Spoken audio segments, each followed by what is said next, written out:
సభకు నమస్కారం.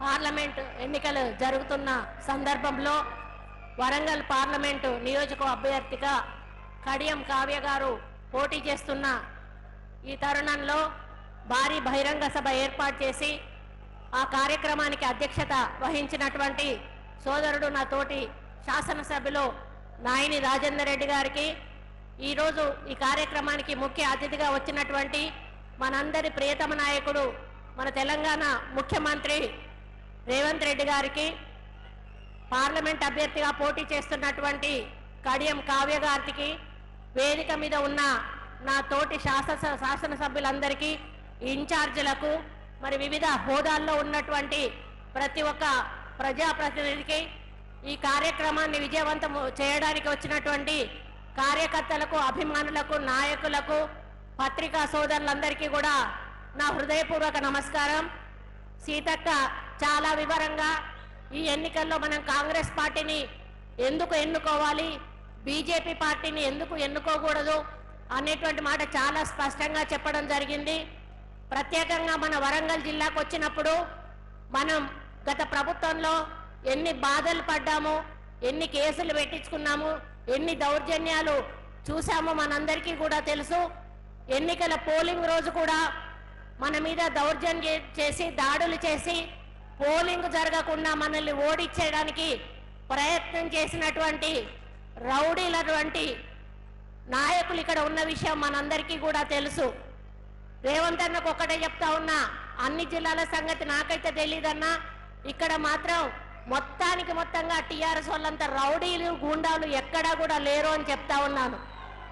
దయాకర్ రావు దగ్గర నుంచి మొదలు పెడితే ఈరోజు బీజేపీలోకి పోయి నిలబడుతున్నటువంటి రమేష్ దగ్గర నుంచి మొదలు పెడితే, గండ్ర వెంకటరమారావు రెడ్డి దగ్గర నుంచి మొదలు పెడితే, మరి ధర్మారెడ్డి, వీళ్ళందరూ పొద్దున లేస్తే ప్రజల మీద పడి ప్రజల సొమ్ము తిని కోట్లాది రూపాయలు గండుకొని ఈరోజు ప్రజలకు చేసింది ఏమీ లేదు అని చెప్పి తెలియజేస్తా ఉన్నాను. ఒక్కసారి మీరు వరంగల్ లిస్టు తెప్పించుకొని చూస్తే మొత్తం ఇక్కడ ఉన్న క్రషర్లు కానీ, గ్రానైట్లు కానీ మొత్తం ఈ నలుగురు పేరు మీదనే ఉంటాయనే విషయాన్ని కూడా ఈ సందర్భంగా మైనింగ్ విషయం మీకు తెలియజేస్తా ఉన్నాను. అక్రమంగా రైతుల పొలాల్లో వాళ్ళు ఇబ్బందులు పడుతున్నా కూడా వాళ్ళ యొక్క అధికార బలాన్ని ఉపయోగించుకొని రైతులకు ఇబ్బంది కలిగే విధంగా వాళ్ళు మాత్రం కోట్లు గడించుకున్న విషయాన్ని ఈ సందర్భంగా మీకు తెలియజేస్తా ఉన్నాను. మనం ఏం చేయనప్పుడే మనల్ని ఎన్నో రకాల ఇబ్బందులు పెట్టారు. వాళ్ళు ఈరోజు చేస్తున్న అవినీతి అక్రమాలు కోకొల్లలుగా ఉన్నాయి. కాబట్టి వాళ్ళందరినీ కూడా వాళ్ళు చేసిన పనులు బయటికి తీసి వాళ్ళను ఊచలు లెక్క పెట్టించాల్సిన అవసరం ఎంతైనా ఉందని కూడా ఈ సందర్భంగా మీకు తెలియజేసుకుంటా ఉన్నాను.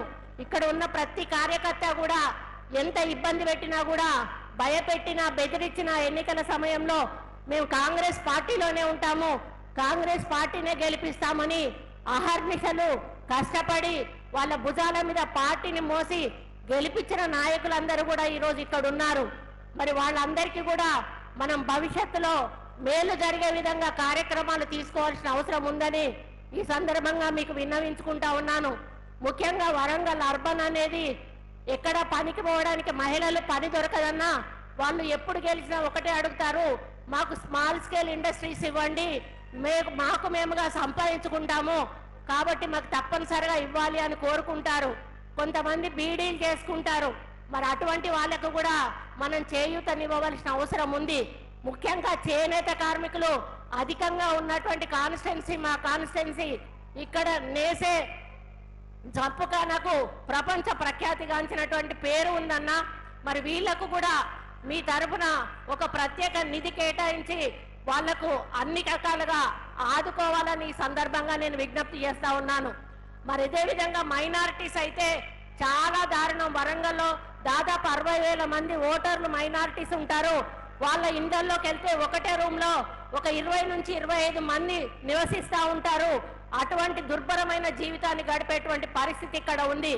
అప్పుడు రాజశేఖర్ రెడ్డి గారు ఇచ్చినటువంటి ఇండ్లు తప్పితే, ఆ రోజు ఇందిరమ్మ ఇచ్చినటువంటి ఇండ్లు తప్పితే, కేసీఆర్ గారిని ఒక 100 సార్లు అడుగుంటా స్థలం ఉన్న వాళ్ళకు ఒక 3 లక్షలన్నా ఇవ్వండి ఇల్లు కట్టుకుంటారు అంటే, మనం డబుల్ బెడ్రూమ్ ఇల్లు ఇస్తాం కదా, ఈ ఇల్లు ఎందుకు అని చెప్పి చాలా నిర్లక్ష్యం చేశారు. కాబట్టి మనం ఏదైతే ఎంచుకున్నామో ఇందిరమ్మ ఇండ్లు, దానివల్ల చాలా మందికి ఈరోజు మేలు చేకూర్చే అవకాశం ఉంటుంది. కాబట్టి దానిని అదే విధంగా కంటిన్యూ చేయాలని కూడా ఈ సందర్భంగా మీకు విజ్ఞప్తి చేస్తా ఉన్నాను. ముఖ్యంగా యువత పెడదారిన పట్టకుండా వారికి మనం ఎట్లాగో ఉద్యోగ అవకాశాలు కల్పిస్తా ఉన్నాము.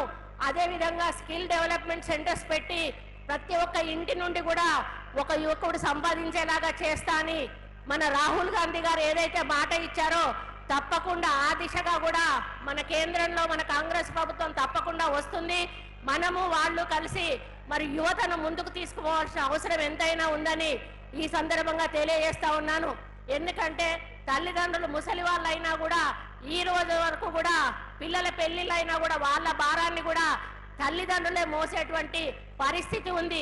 కొంతమంది అయితే పెళ్లి చేసుకోవాలంటే కూడా చేసుకోలేనటువంటి పరిస్థితుల్లో ఉన్నారు. నేను చేసుకుంటే ఏం పెట్టి పోషించాలి భార్య పిల్లల్ని అని. మరి ఇటువంటి పరిస్థితి ఈరోజు తెలంగాణ రాష్ట్రంలో ఉంది.